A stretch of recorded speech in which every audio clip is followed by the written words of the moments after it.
Hello friends, कैसे हो? आशा करता हूँ आप सभी अच्छे होंगे, स्वस्थ होंगे, मस्त होंगे। मैं अजय सिंह आपके लिए फिर से लेके आया हूँ इंग्लिश ग्रामर की क्लासें।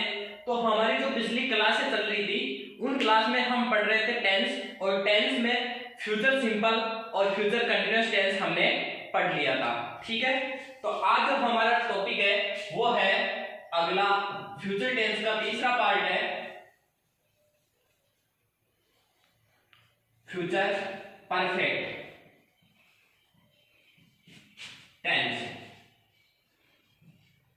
देखिए दोस्तों, अगर आपने पिछली क्लासें देखी होगी तो आपको पता चल गया होगा यहां से कि इस टेंस में कौन से कार्य सम्मिलित किए जाते हैं। लेकिन इसके बारे में बात करने से पहले एक जो फ्यूचर सिंपल की क्लास थी उसमें एक एग्जांपल है, वो किसी ने पूछा था, वो देखिए। वो एग्जांपल था मैं तुमको एक पेन दूंगा।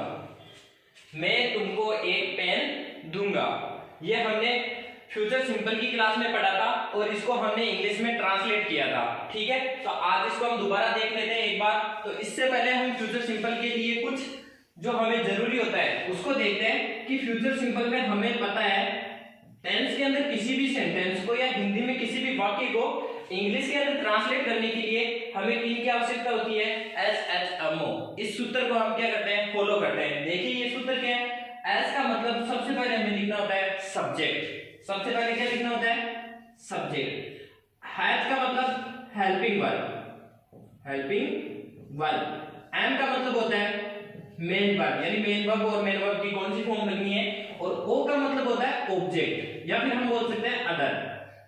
क्या बोल सकते हैं, अदर। तो हमें इंग्लिश में किसी भी सेंटेंस को ट्रांसलेट करना है टेंस के हिसाब से, तो उसमें हमें ये जरूरी है SHMO। एस का मतलब सब्जेक्ट, फिर उसके बाद में हेल्पिंग वर्ब, फिर उसके बाद में मेन वर्ब, और फिर उसके बाद में ऑब्जेक्ट या अदर। तो ये सबसे पहले देखिए कि ये टेंस किसका है, जो हमें वाक्य दे रखा है वो कौन से टेंस के अंदर है। तो यहाँ पे आपको क्या दिख रहा है, पीछे पीछे गा। और मैंने आपको बताया था कि जिन वाक्यों के अंत में गा, गे, गी ये आ जाए, क्रिया के पीछे ये लगे हुए हो, तो वो किस में होते हैं, फ्यूचर सिंपल में होते हैं। अब आपको पता चल गया कि ये किसके अंदर है, फ्यूचर सिंपल के अंदर है। तो फ्यूचर सिंपल के अंदर है, तो फ्यूचर सिंपल की हेल्पिंग वर्ब देखिए। सबसे पहले हेल्पिंग वर्ब क्या होती है, एक तो होती है विल और दूसरा होती है सेल। हमें पता है कि जो सेल का प्रयोग होता है वो एक तो होता है आई के साथ, दूसरा होता है वी के साथ, हमने पढ़ा भी था। ठीक है, और विल का होता है शेष सभी के साथ, शेष सभी कर्ताओं के साथ। जो बाकी सारे कर्ता होते हैं उनके साथ में किसका प्रयोग होता है, विल का प्रयोग होता है। और जो सेल का प्रयोग होता है वो आई और वी के साथ में होता है। यदि आपको ये अच्छे से समझना है तो आप फ्यूचर सिंपल की जो क्लास है उसके अंदर जाके देख सकते हो। तो अब देखिए इस सेंटेंस को बनाते हैं, तो हमें सबसे पहले क्या लिखना है, सब्जेक्ट। सब्जेक्ट है तो सब्जेक्ट यहाँ पे क्या होता है, जो कार्य करता है। अब यहाँ पे कार्य को क्या हो रहा है, सबसे पहले पेन देने का कार्य हो रहा है, यानी कि देने का कार्य हो रहा है। वो कार्य कौन कर रहा है, सब्जेक्ट करता है। तो कार्य कौन कर रहा है, मैं। कार्य कौन कर रहा है, मैं। और मैं को हम बोलते हैं आई।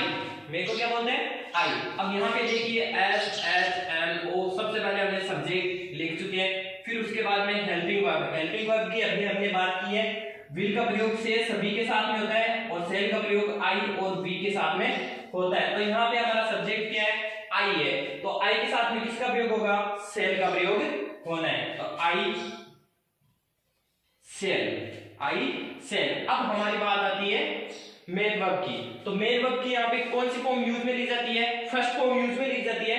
फर्स्ट फॉर्म हम यूज में लेते हैं, देखो प्रेजेंट सिंपल और फ्यूचर सिंपल, इन दोनों में फर्स्ट फॉर्म का प्रयोग किया जाता है। तो फर्स्ट फॉर्म मेन वर्ब कौन सी है, देना। तो यहाँ पे क्या हो गया, गिव। आई सेल गिव। फिर उसके बाद में हम लिखते हैं ऑब्जेक्ट, जो बचा वो। तुमको एक pen, I shall give you, मैं तुम्हें दूंगा ए पेन, एक पेन। तो ये क्या होगा, you, I shall give you a pen.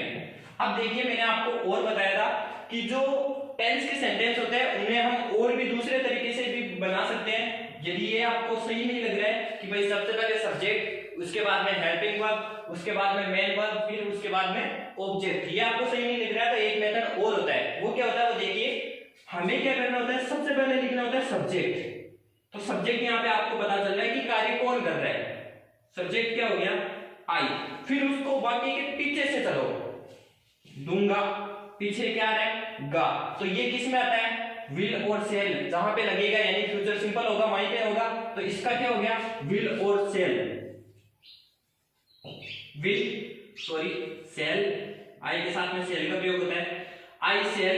फिर उसके बाद में देना है, तो देना को हम क्या बोलेंगे गिव, आई सेल गिव। फिर वो हो गया पीछे से चलो, तुमको एक पेन, यू ए पेन, बचा क्या यही तो बचा है you a pen, a pen. लेकिन ये सेंटेंस कहीं कहीं हमारे गलत भी हो सकता है। हमें सबसे ज्यादा जो सबसे अच्छा रहेगा वो हमारा तरीका रहेगा SHMO, कहने का मतलब सबसे पहले सब्जेक्ट, सब्जेक्ट के बाद में हेल्पिंग वर्ब, हेल्पिंग वर्ब के बाद में मेन वर्ब, यानी मेन वर्ब की कौन सी फॉर्म लगाएंगे वो, और फिर उसके बाद में ऑब्जेक्ट या फिर अदर। अब देखिए हम चलते हैं अपने फिर वही उसी पे फ्यूचर परफेक्ट टेंस के बारे में, और फ्यूचर परफेक्ट टेंस को हम देखेंगे। अब देखिए आप जिसने ये सेंटेंस पूछा है वो इसका स्क्रीनशॉट ले ले।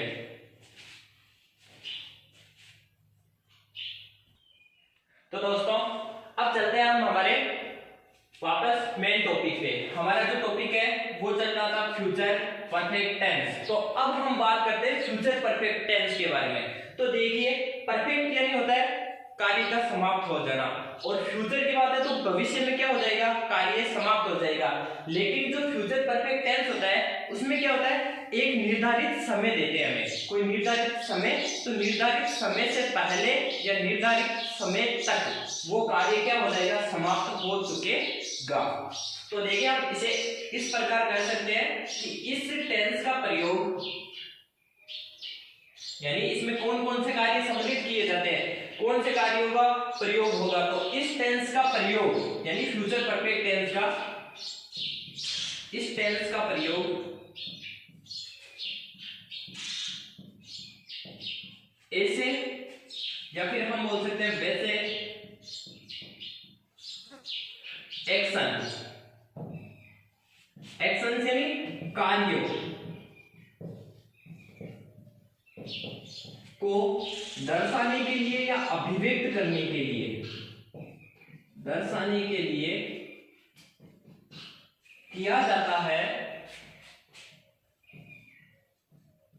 किया जाता है, जिनसे यह बोध होता हो कि कार्य किसी निर्धारित, कार्य किसी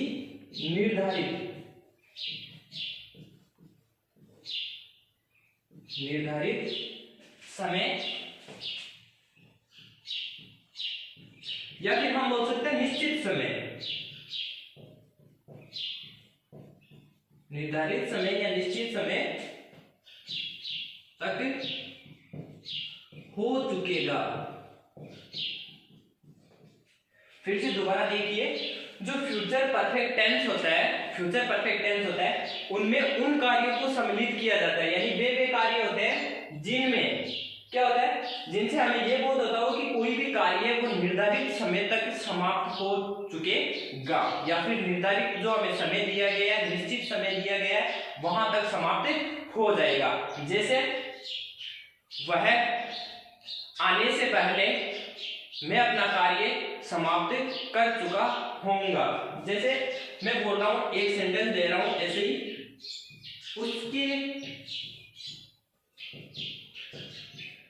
आने से पहले मैं अपना कार्य कर चुका होगा। उसके आने से पहले मैं अपना कार्य कर चुका होगा या कर चुका होऊंगा, इस प्रकार के कार्य को फ्यूचर परफेक्ट टेंस के अंदर लिया जाता है। तो अब हम देखते हैं कि फ्यूचर परफेक्ट टेंस की पहचान क्या होती है, उसका स्ट्रक्चर क्या होता है। तो पहचान की हम बात करें तो यहाँ पे देखिए उसकी पहचान, इस टेंस की पहचान क्या होती है। तो पहचान देखते हैं हिंदी में। देखिए परफेक्ट टेंस है, तो परफेक्ट टेंस में हमने पढ़ा था कि प्रेजेंट परफेक्ट टेंस होता है और पास्ट परफेक्ट टेंस होता है। उनमें किसका प्रयोग किया जाता है, चुका है, चुकी है, चुके हैं। पास्ट की बात करें तो चुका था, चुकी थी या चुके थे, या फिर कर लिया, इस तरह से प्रयोग किया जा रहा है। लेकिन यहाँ पर क्या कौन सा टेंस है, फ्यूचर टेंस है। तो इसके लिए क्या होगा, चुका होगा, या फिर हम कह सकते हैं चुकी होगी या चुके होंगे। चुका होगा, चुकी होगी, चुके होंगे, या फिर हम इनको साथ में भी लिख सकते हैं, चुकेगा। वाक्य में ऐसे भी हो सकता है इन दोनों को साथ में, चुकेगा, चुकेगी, चुकेंगे, चुकेंगे, या फिर हम बोल सकते हैं कर लिया होगा, कर लिया होगा, कर लिया होगा। देखिए जो इसकी पहचान होती है वो पहचान क्या होती है, परफेक्ट टेंस है। तो परफेक्ट टेंस में हमें पता है कि चुका है, चुकी है, चुके हैं। प्रेजेंट टेंस के अंदर चुका था, चुकी थी, चुके थे।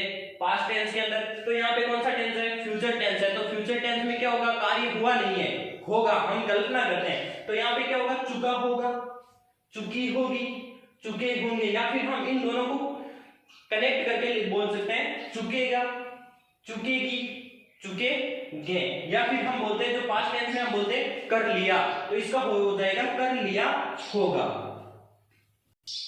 तो हमारा ये तो था कि इस टेंस में कौन कौन से कार्य आते हैं, यानी कि सामान्य जानकारी दी इसमें कौन कौन से कार्य आते हैं और इसकी पहचान क्या होती है हिंदी में। अब देखिए इस टेंस के बारे में देखते हैं कि इसका स्ट्रक्चर क्या होता है, हेल्पिंग वर्ब क्या होता है, नेगेटिव सेंटेंस के लिए स्ट्रक्चर और अफर्मेटिव सेंटेंस के लिए स्ट्रक्चर। तो अब हम बात करते हैं इसके स्ट्रक्चर की, यानी इसकी संरचना की। स्ट्रक्चर, तो इसका जो स्ट्रक्चर होता है सबसे पहले हम बात करते हैं अफर्मेटिव सेंटेंस के लिए।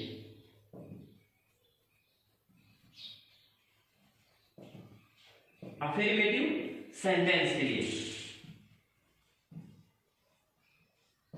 यानी सकारात्मक वाक्य।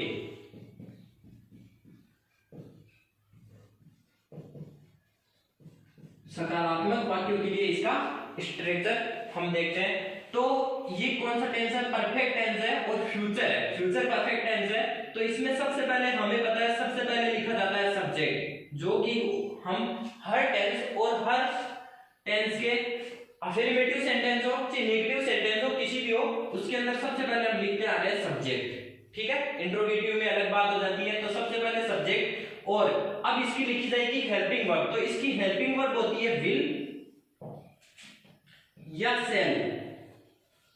देखिए फ्यूचर सिंपल था उसमें विल सेल थी, फ्यूचर कंटीन्यूअस था उसमें विल सेल, यानी विल भी सेल भी थी। और इसमें क्या होगा, इसमें होगा विल हैव सेल हैव। तो इसकी हेल्पिंग वर्ब होती है have, will have shall have. हम ऐसे भी लिख सकते हैं दोनों को साथ में, विल हैव या फिर सेल हैव, इनका प्रयोग किया जाएगा।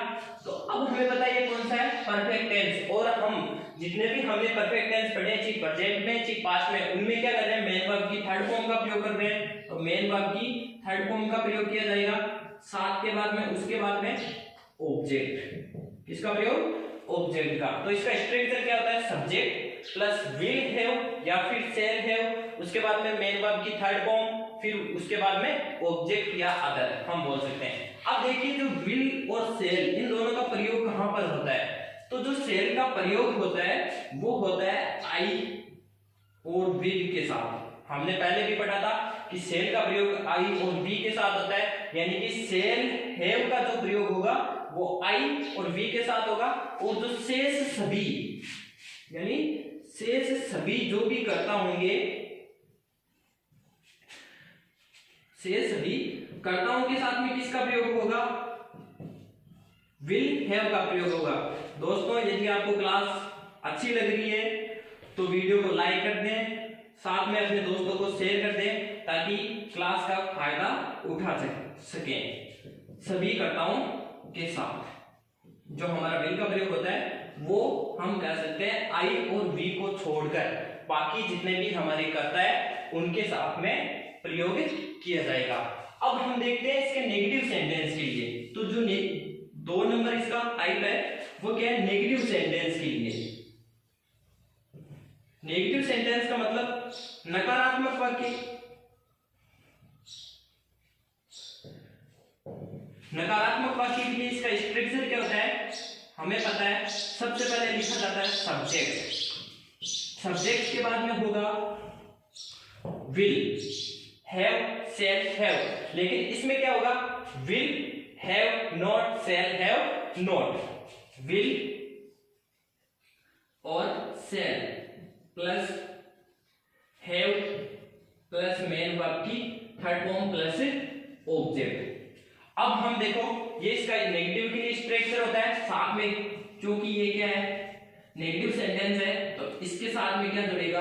नोट जुड़ेगा। तो इसकी हेल्पिंग वर्ब है उसके साथ में क्या जुड़ना है? नोट जुड़ना है। अब हम देखेंगे इन दोनों से जो स्ट्रक्चर है उन पर हम वाक्य लेंगे और वाक्यों को इंग्लिश में ट्रांसलेट करेंगे। अब देखते हैं हम इसके हिंदी में सेंटेंस। तो देखिए मैं पहला सेंटेंस ले रहा हूं इसके लिए। वह अगले सोमवार तक आ चुका होगा। वह अगले सोमवार तक आ चुका होगा। दूसरा सेंटेंस में ले रहा हूं।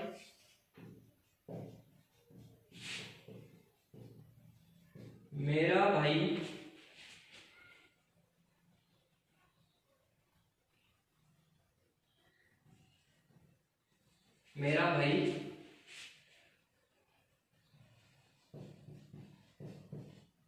अगले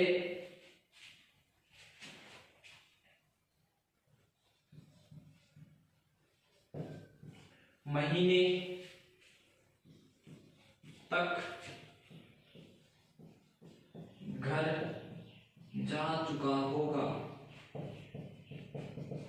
देखिए एक बार हम वापस थोड़ा पीछे चलते हैं। इसमें क्या है? Future perfect tense. Future perfect tense में कौन से कार्यों को सम्मिलित किया जाता है? अभी हमने पढ़ा है वे कार्य जिनके अंदर क्या कोई निर्धारित समय हो और उस निर्धारित समय से पहले पहले वो कार्य क्या हो जाए? कंप्लीट। अब इसमें देखो यहाँ पे निर्धारित समय क्या है? अगले सोमवार तक। यहाँ पे समय दे दिया, ये निर्धारित समय कि अगले सोमवार तक वह आ चुका होगा, यानी अगले सोमवार तक वह आ जाएगा, कार्य समाप्त हो जाएगा।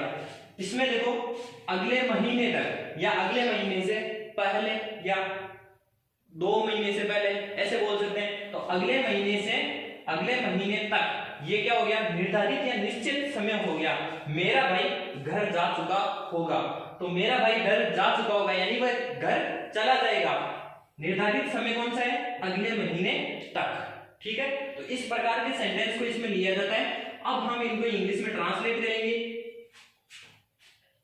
तो देखिए पहला सेंटेंस, और हमारा पहला सेंटेंस है वह अगले सोमवार तक आ चुका होगा। इस सेंटेंस की आपको पहचान कैसे हो रही है? चुका होगा, बीच में क्या दे रखा है? निर्धारित समय। कार्य भी हुआ नहीं है, यानी होने की क्या कर रहे हैं हम? केवल कल्पना कर रहे हैं, वो भी भविष्य में। तो मैंने आपको बताया चुका होगा, चुकी होगी, चुके होंगे, ये किस में लिया जाता है? फ्यूचर परफेक्ट टेंस में लिया जाता है। अब फ्यूचर परफेक्ट टेंस में लिया जाता है तो साथ में इसकी हेल्पिंग वर्ब और मेन वर्ब कौन सी फॉर्म यूज में ली जाती है वो आप याद रख ले अपने माइंड में। ठीक है, या फिर मैं इधर साइड में लिख दूं। तो साइड में मैं लिख रहा हूं क्या होती है इसकी हेल्पिंग वर्ब? विल हैव, या फिर हम प्रयोग करते हैं शैल हैव, सेम हैव का आई और वी के साथ, बाकी सभी के लिए विल हैव का प्रयोग, और साथ में कौन सी फॉर्म यूज में ली जाती है, मेन वर्ब की थर्ड फॉर्म में प्रयोग किया जाता है। अब सबसे पहले हमें क्या लिखना है, सब्जेक्ट लिखना है। तो सब्जेक्ट यहाँ पे क्या है, वह, तो वह का क्या होगा, ही, ठीक है। और हमारा ही है तो ही के लिए क्या आएगा, विल हैव आएगा, क्योंकि आई और वी के साथ में क्या आता है, सेम हैव आता है। तो ही will have, he will have, फिर उसके बाद में सब्जेक्ट लिख दिया, हेल्पिंग वर्ब लगा दी। अब इसके बाद में क्या आती है, मेन वर्ब। तो मेन वर्ब की कौन सी फॉर्म में यूज में ली जाती है, थर्ड फॉर्म। और यहाँ पे क्या है, आना, कार्य क्या हो रहा है, आने का। तो कम, केम, कम, तो जो आने की थर्ड फॉर्म होती है वो क्या होती है, कम। he will have come। अब उसके बाद जो बचा है वो लिख दो, अगले सोमवार तक, ठीक है। तो अगले यहाँ पे क्या मिलना है, तक मिल रहा है, ठीक है। तो ये जो तक होता है, यदि इस वाक्य में तक मिल रहा है तब तो आपको करना है बाई का यूज। यदि यहाँ पे आपको मिल जाए अगले सोमवार से पहले, तो पहले मिल जाए तब हमें प्रयोग करना है बिफोर का। और जब यहाँ पे तक मिल रहा है तो हमें क्या, किसका प्रयोग करना है, by Monday, by next month, ठीक है। इस तरीके से बाई जनवरी, बाई फरवरी। यदि मैं ऐसे कर रहा हूं अगले सोमवार से पहले, अगले महीने से पहले, तो बिफोर मंडे, बिफोर मंथ, इस तरीके से हमें प्रयोग में लेना है। तो क्या है, अगले सोमवार तक, बाई नेक्स्ट, अगले को हम बोलते हैं नेक्स्ट और सोमवार को बोलते हैं मंडे, ठीक है। सेंटेंस क्या है, he will have come by next Monday, वह अगले सोमवार तक आ चुका होगा। एक बार सेंटेंस को दोबारा देख लीजिए। हमारा जो सूत्र होता है वो होता है एस एन एम ओ, सबसे पहले सब्जेक्ट। तो यहाँ पे कार्य कौन कर रहा था, आने का, वह, तो मैंने लिख दिया ही। उसके बाद में एस, एस का मतलब हेल्पिंग वर्ब। तो हमारी हेल्पिंग वर्ब होती है विल हैव या फिर सेल हैव। हमें पता है सेल हैव का प्रयोग आई और वी के साथ में करते हैं। तो यहाँ पे आई और वी तो है नहीं, तो किसका प्रयोग होगा, विल हैव। तो मैंने यहाँ पे लिख दिया will have. As subject, as helping verb होगी। फिर उसके बाद में मेन वर्ब। मेन वर्ब की कौन सी थर्ड फॉर्म यूज में ली जाती है, तो जो कम की थर्ड फॉर्म होती है, कम, केम, कम। तो मैंने कम का कम लिख दिया। फिर उसके बाद में अगले सोमवार तक। मैंने आपको बताया यदि आपको इस प्रकार के सेंटेंस में तक आए तब तो बी बाई का प्रयोग करना है। यदि यहाँ पे ऐसे आ जाए अगले सोमवार से पहले, तब हमें प्रयोग करना है बिफोर का। तो मैंने यहाँ पे कर दिया बाई, अगले को हम बोलते हैं नेक्स्ट और सोमवार का हो गया मंडे, ठीक है। दूसरा सेंटेंस हम देखते हैं इसी प्रकार है। सबसे पहले हमें लिखना है सब्जेक्ट। तो यहाँ पे सब्जेक्ट मतलब कार्य कौन कर रहा है, मेरा भाई अगले महीने तक घर जा चुका होगा। घर जाने का कार्य कौन कर रहा है, मेरा भाई। तो मेरा भाई को हम क्या बोलते हैं, माई ब्रदर, ठीक है। सब्जेक्ट हम लिख चुके हैं। फिर उसके बाद लिखेंगे हेल्पिंग वर्ब। तो हेल्पिंग वर्ब किसका प्रयोग होगा, विल हैव का होगा, क्योंकि यहाँ पे आई और वी नहीं है हमारा सब्जेक्ट। तो यहाँ पे किसका प्रयोग करना है, will have, my brother will have. अब उसके बाद में एम मतलब, एम का मतलब होता है मेन वर्ब। तो मेन वर्ब यहाँ पे क्या है, जाना, गो, वेंट, गोन। इसकी थर्ड फॉर्म होती है गो की, gone, go, went, gone. My brother will have gone, will have gone, मेरा भाई घर जा चुकेगा। अब बच क्या रहा है, अगले महीने तक, या पहले नहीं है। जब यदि मैं यहां पर ऐसे कर दूं अगले महीने से पहले, थोड़ा सा मैंने यहाँ पे करेक्शन किए। यहाँ पे तक वाला सेंटेंस हमने बना लिया था, मैं यहाँ पे कर रहा हूं से पहले। तो अगले महीने से पहले घर जा चुका होगा। तो अगले महीने से पहले यानी बिफोर नेक्स्ट महीने को क्या बोलते हैं हम, मंथ। ध्यान रखिएगा, मैंने यहाँ पे करेक्शन कर दी है दोबारा।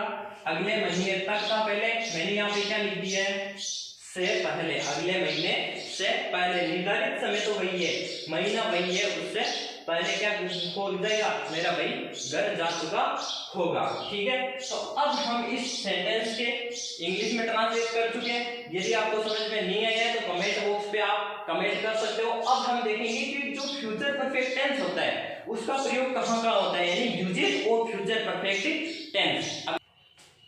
तो देखिए अब हम देखते हैं uses of future perfect tense. ये हमारा जो टेंस है वो बहुत ही इंपॉर्टेंट है, एग्जाम में पूछे भी जा सकते हैं, कंपटीशन में भी पूछे जा सकते हैं इससे पर्सन क्वेश्चन। तो ये देखिए अब जो मैं बताने वाला हूँ वो ध्यान से समझ लेना, क्योंकि ये चीज परीक्षा की दृष्टि से बहुत ही महत्वपूर्ण है। ठीक है, अब देखते हैं हमने बात की थी जो पिछले हमारा पास्ट टेंस चल रहा था, उस पास्ट टेंस के अंदर हमने बात की थी यदि दो कार्य साथ में आ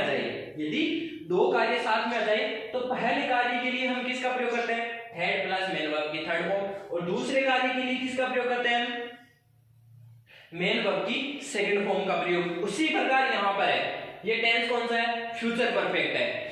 ठीक है, तो यहां पे देखिए यदि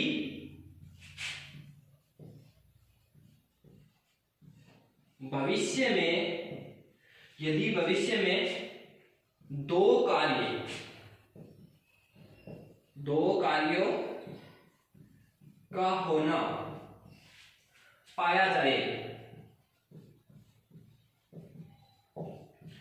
यदि भविष्य में दो कार्य हो, या फिर हम ऐसे बोल सकते हैं यदि भविष्य में दो कार्यों का होना पाया जाए, तो हमें पता है दो कार्य, वो दो कार्य एक तो पहले होगा और एक उसके बाद में होगा, पाया जाए तो पहले कार्य के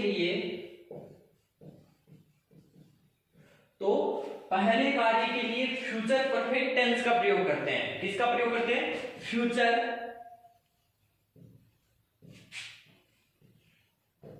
परफेक्ट टेंस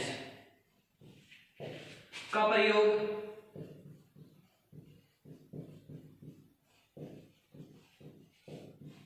किया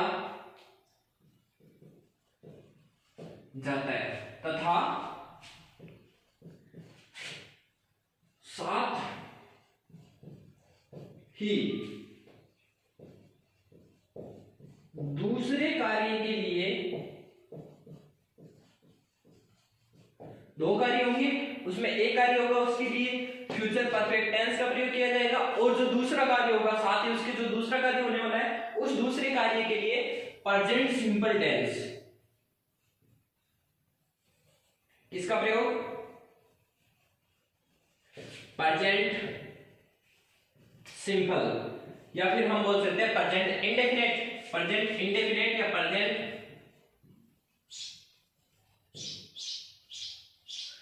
इंडेफिनिट का प्रयोग किया जाता है।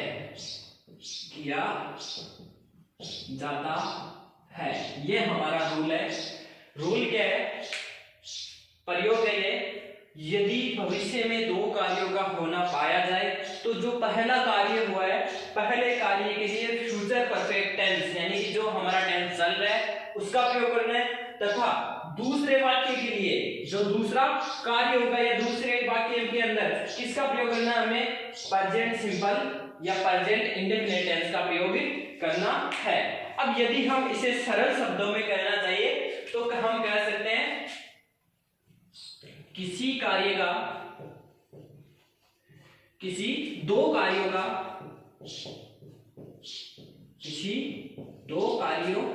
का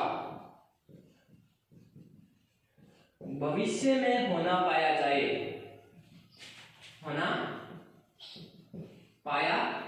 जाए तो, ठीक है, तो क्या होगा,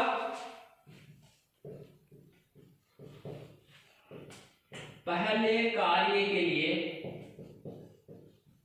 जो हमारा पहला कार्य होगा उसके लिए किसका प्रयोग किया जाता है, फ्यूचर परफेक्ट टेंस। अब मैं इसकी हेल्पिंग वर्ब और मेन वर्ब वो लिख रहा हूं, तो यहां पे क्या है, विल या फिर हम बोल सकते हैं shall plus have plus main verb की थर्ड फॉर्म का प्रयोग किया जाएगा। ध्यान रखिएगा, किसी दो कार्यों का भविष्य में होना पाया जाए तो जो पहला कार्य हो रहा है, यहाँ पे मैंने एक नंबर लगाया है और यहाँ पे क्या लिखा है, पहला कार्य के लिए will have shall have plus main verb की थर्ड फॉर्म, ये कौन सा टेंस होता है, फ्यूचर परफेक्ट टेंस होता है, तो इसका प्रयोग किया जाएगा। और जो हमारा दूसरा कार्य होगा, दूसरे कार्य के लिए, जो दूसरा कार्य होगा उसके लिए किसका प्रयोग किया जाता है? Present simple. तो सब्जेक्ट के अनुसार, क्योंकि प्रेजेंट सिंपल होता है उसमें मेन वर्ब की फर्स्ट फॉर्म का भी प्रयोग किया जाता है और मेन वर्ब की फर्स्ट फॉर्म और साथ में एस या ईएस का भी प्रयोग किया जाता है। तो हम कह सकते हैं मेन वर्ब की फर्स्ट फॉर्म प्लस एस या ईएस। अब ये एस या ईएस सब्जेक्ट के अनुसार होगा। किसके अनुसार? सब्जेक्ट के अनुसार, अकॉर्डिंग टू सब्जेक्ट। ये ध्यान हमें रखना है। तो ये हमारा रूल है। अब इस रूल के ऊपर हम कुछ सेंटेंस बना के देखते हैं ताकि हमें ये अच्छे से समझ में आ जाए। पहला सेंटेंस है हमारा, पहला सेंटेंस है हरि के आने से पहले, हरि के आने से पहले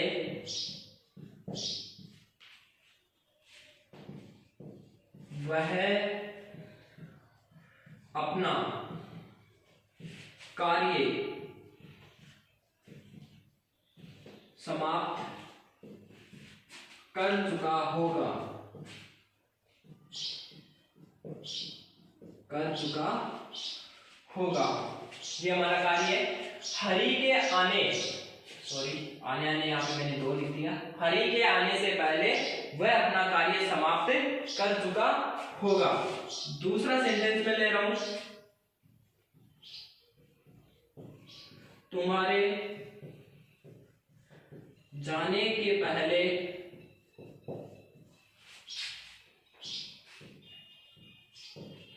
उसने खाना खा लिया होगा, खा लिया होगा। ठीक है, ये हमारे दो सेंटेंस हैं। अब इस सेंटेंस में देखिए कि फ्यूचर परफेक्ट टेंस का भी प्रयोग हो रहा है और प्रेजेंट टेंस का भी प्रयोग होगा। वो कैसे होगा? अभी हमने जो रूल पढ़ा है वो रूल क्या पढ़ा था? यदि भविष्य में दो कार्यों का होना पाया जाए। अब इस सेंटेंस को आप यदि ध्यान से देखोगे तो इसमें दो कार्य हो रहे हैं। देखो, हरि के आने से पहले, मतलब एक तो हरि का आना, ठीक है, वह अपना कार्य समाप्त कर चुका होगा और एक उसका कार्य को समाप्त करना या कार्य को पूरा करना। तो कितने कार्य हो रहे हैं? दो कार्य हो रहे हैं। कौन से हो रहे हैं? भविष्य में हरि के आने, मतलब आया नहीं है, अभी आने वाला है, और यहाँ पे कार्य समाप्त नहीं हुआ है, समाप्त करेगा। तो भविष्य में दो कार्य हो रहे हैं। इन दो कार्यों में जो पहला कार्य हो रहा है उसके साथ में किसका प्रयोग किया जाएगा? Future perfect tense. और जो दूसरा कार्य हो रहा है उसके साथ में किसका प्रयोग किया जाएगा? Present simple. तो अब इसमें आप ये देखिए, आपको ये पता लगना है कि इसमें पहले कार्य कौन सा हो रहा है? हरि के आने से पहले वह अपना कार्य समाप्त कर चुका होगा। तो इसमें पहला कार्य कौन सा हो रहा है? उसका कार्य को समाप्त करना, क्योंकि यहाँ पे ये क्या दे रखा है? एक निर्धारित समय दे दिया कि हरि के आने से पहले वह अपना कार्य समाप्त कर लेगा। तो इसमें पहले कार्य ये हो रहा है। तो यहाँ पे देखो सब्जेक्ट क्या है? ही। उसके बाद में हमें यहाँ पे पहला कार्य कौन सा है? यहाँ पे एक काम को आप डिनोट कर सकते हो, यानी इसको दर्शा सकते हो कि ये तो हमारा पहला कार्य है और ये कौन सा कार्य है? हमारे यहाँ पे दूसरा कार्य। तो पहले कार्य के लिए किसका? फ्यूचर परफेक्ट टेंस का प्रयोग करना है। तो ही के साथ में किसका प्रयोग होता है? विल का प्रयोग होता है। बार बार बताने की आवश्यकता नहीं होनी चाहिए शायद आपको। ही विल हैव, ठीक है, इसका प्रयोग कर लिया। अब यहाँ पे देखो कि मेन वर्ब कौन सी है? मेन वर्ब है समाप्त करना, समाप्त करना। तो finished, he will have finished, अपना कार्य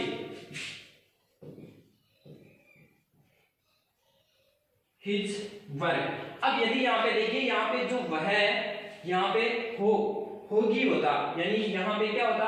यहाँ पे हम बोल सकते हैं, यहाँ पे ही नहीं होगे, यहाँ पे सी होता। तो उसके लिए जो अपना कार्य है उसके लिए यहाँ पे क्या था? हर वर्क आता।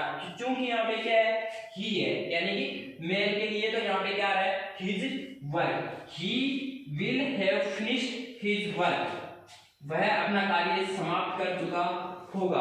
अब उसके बाद में हमें कौन सा लिखना है? जो दो नंबर सेंटेंस है वो लिखना है, और दो नंबर सेंटेंस मतलब दो नंबर जो दूसरा कार्य है वो हमें लिखना है। तो दूसरे कार्य के लिए हमें किसका प्रयोग करेंगे? अब दूसरे कार्य के लिए किसका प्रयोग करेंगे? प्रेजेंट सिंपल का। तो से पहले को हम क्या बोलते हैं, बिफोर बोलते हैं। तो यहां पे लिख लीजिए बिफोर। मैंने आपको बताया था कि से पहले के लिए बिफोर का प्रयोग, और जहां पे तक हो जाए वहां पे किसका प्रयोग किया जाता है, बाय का प्रयोग करेंगे। By Monday, by month, by next month, ठीक है। तो बिफोर हरी क्या है, इससे पहले हरी, बिफोर हरी, और प्रयोग किस कौन से टेंस का होगा, प्रेजेंट सिंपल का। बिफोर हरी आना को हम बोलते हैं कम, और इसका कम का क्या होगा, कम्स होगा, क्योंकि यहाँ पे हरी क्या है, एक वचन है, और प्रेजेंट सिंपल में एक वचन के लिए मेन वर्ब की फर्स्ट फॉर्म और साथ में एस एस का प्रयोग किया जाता है। यह आपका पहला सेंटेंस। दूसरा सेंटेंस को ध्यान से देखिए, तुम्हारे जाने से पहले उसने खाना खा लिया होगा, ठीक है। दो कार्य हो रहे हैं, दो कार्य कौन सा हो रहा है, तुम्हारे जाने के पहले, यानी एक तो तुम्हारा जाना, और दूसरा कार्य उसमें क्या हुआ है, उसने खाना खा लिया, और एक उसका खाना। तो अब इसमें आप ये देखिए, आपको ये पता लगाना है कि पहला कार्य कौन सा हुआ है और दूसरा कार्य कौन सा हुआ है। यदि आप इसको ध्यान से देखोगे तो आपको पता चल रहा है कि खाना, उसका खाना, ये तो पहला कार्य है, और ये कौन सा कार्य है, दूसरा कार्य। या फिर आप इस प्रकार के जो वाक्य होते हैं उनमें आप देख सकते हैं जिसमें लिया होगा, चुका होगा, चुकी होंगे, चुकेंगे, चुकेगा, चुकेगी, ये मेरे को वहां पे लगभग या हमेशा और हमेशा पहला कार्य ही होता है। तो यहां से आपको पता चल जाएगा।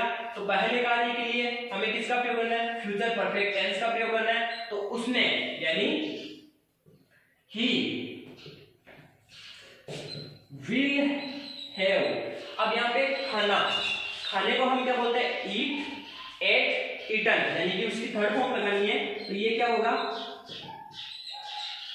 he will have eaten।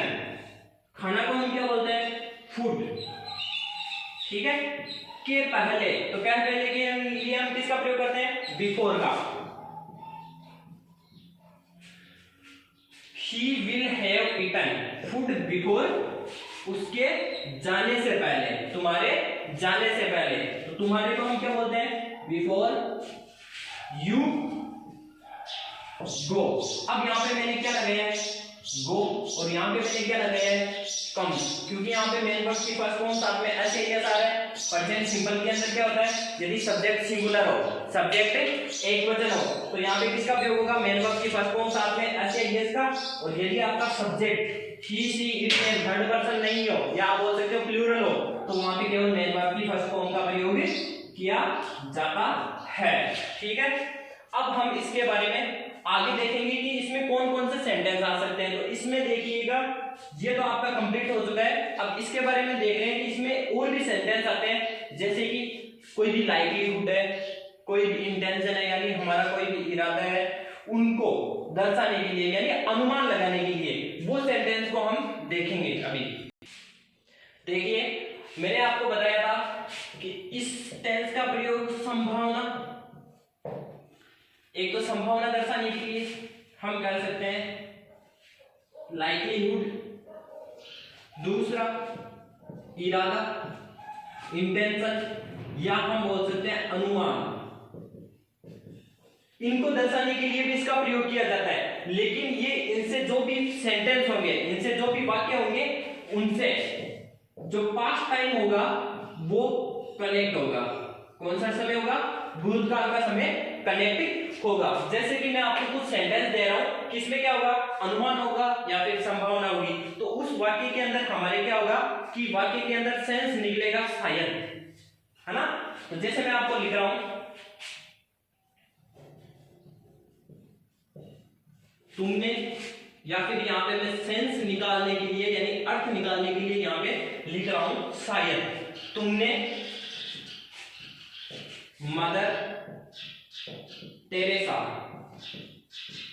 का नाम तो सुना होगा। वाक्य के पीछे क्या आ रहा है, होगा। अब देखिए इस सेंटेंस को यदि आप सही देखोगे, शायद तुमने मदर टेरेसा का नाम तो सुना होगा। जैसे कि कोई भी फिल्म होती है, पिक्चर होती है, उनमें जो भी डायलॉग होते हैं ना, हम बोलते हैं ना, नाम तो सुना ही होगा। उसी प्रकार से अब देखिए यहाँ पे इस सेंटेंस को बनाने के लिए किसका प्रयोग किया जाएगा, फ्यूचर परफेक्ट टेंस का प्रयोग किया जाएगा। तो तुमने क्या बोलते हैं, यू, और यू के साथ में किसका प्रयोग होता है, will have. You will have सुनना, ठीक है। तो हियर थर्ड फॉर्म होती है हियर की, here you will have here the name of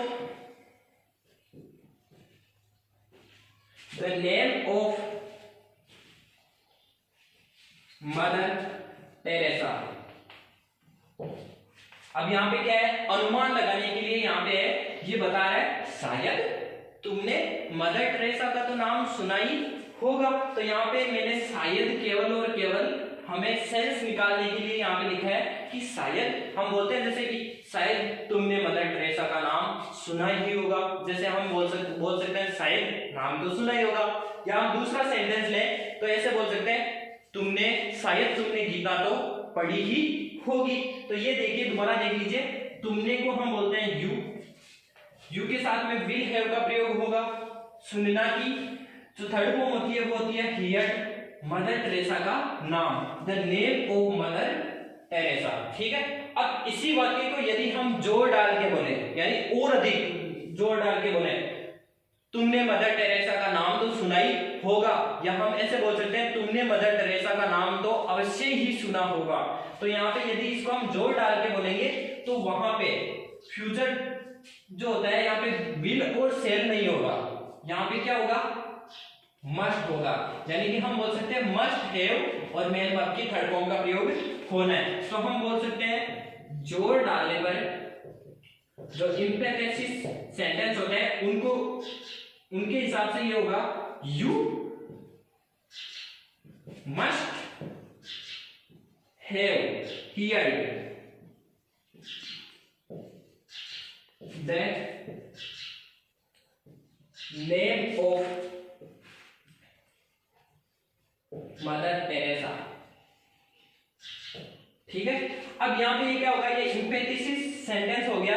यहाँ पे क्या कर रहे हैं हम, जोर डाल रहे हैं, यानी कि इस सेंटेंस का जो सेंस निकलेगा वो यहाँ पे क्या निकलेगा, यहाँ पे शायद नहीं आएगा। अब यहाँ पे क्या आएगा, तुमने मदर टेरेसा का नाम तो अवश्य ही सुना होगा। यहाँ पे जोर डाल रहे हैं, या ऐसे बोल रहे हैं तुमने मदर टेरेसा का तो नाम ही सुना होगा।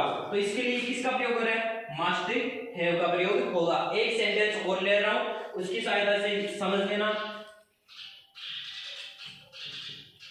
आपने, या मैं ऐसे बोल रहा हूं, आप गीता तो पढ़े होंगे, आप गीता तो पढ़े होंगे। अब यहाँ पे देखो, ये अनुमान लगाने के लिए या फिर संभावना दर्शाने के लिए आप बता रहे हो कि शायद आप गीता तो पढ़े होंगे, तब तो यहाँ पे प्रयोग होने वाला है फ्यूचर परफेक्ट टेंस, ठीक है, इसका प्रयोग होना है। मैं यहाँ पे आपके सेंस निकालने के लिए ऐसे लिख रहा हूँ शायद आपने गीता तो पढ़ी ही होगी। यहाँ पे जो समय है वो कौन सा लग रहा है आपको, सही ध्यान से देखोगे तो यहाँ पे आपको पता चलेगा कि ये पास्ट टाइम से कनेक्ट है, यानी पास्ट जो भूतकाल समय उससे संबंधित है। अब इसको हम बनाते हैं तो ये किससे बनेगा, हमें पता है यू विल, आप या तुम को हम यू बोलते हैं, यू विल हैव, पढ़ना को हम बोलते हैं रीड, और रीड की तरफ रीड ही होती है, you will have read the Gita. अब देखिए यहाँ पे द क्यों लगा है, क्योंकि यहाँ पे गीता क्या है, धार्मिक ग्रंथ है, और धार्मिक ग्रंथों के लिए जो डेफिनेट आर्टिकल होता है उसका प्रयोग किया जाता है। तो यहाँ पे क्या लिखा है, द गीता, शायद तुमने गीता तो पढ़ी ही होगी। यदि यहाँ पे विल हैव रीड इसका प्रयोग हो रहा है तब हम ऐसे बोलेंगे, या ये सेंस लेंगे कि यहाँ पे क्या हो रही है, संभावना प्रकट हो रही है या फिर अनुमान लगा रहे हैं। तो यहाँ पे अनुमान क्या लगा रहे हैं कि शायद तुमने गीता तो पढ़ी ही होगी। यदि हम इसी सेंटेंस पे जोर डाल के बोले, ऐसे बोल रहे तुमने गीता तो अवश्य ही पढ़ी होगी, तो यहाँ पे जो विल है उसकी जगह क्या आएगा, वो सेंटेंस विल हैव इससे नहीं बनेगा, किससे बनेगा, मस्ट, इससे बनने वाला है। तो ये सेंटेंस कैसे होगा, जैसे मैं बोल दूं आपने गीता तो अवश्य पढ़ी होगी। आपने गीता तो अवश्य पढ़ी होगी। यहाँ पे क्या हो रहा है, अवश्य यानी जोर डाल के हम बोल रहे हैं, तो ये किससे बनेगा, मस्ट से बनने वाला है। यू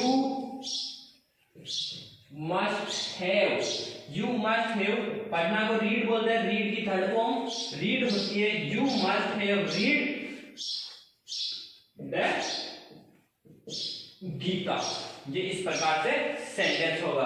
तो दोस्तों आशा करता हूं कि आपको जो आज की क्लास है वो पसंद आई होगी और जो आपने पढ़ा है वो आपको समझ में आया होगा। यदि आपको समझ में नहीं आया है तो कमेंट बॉक्स के अंदर आप कमेंट कर सकते हैं कि ये हमारे चीज समझ में नहीं आई। वीडियो को लाइक करें, शेयर करें, सब्सक्राइब करें ताकि सबसे पहले हमारी क्लास आप तक पहुंच सके। जय हिंद, जय भारत।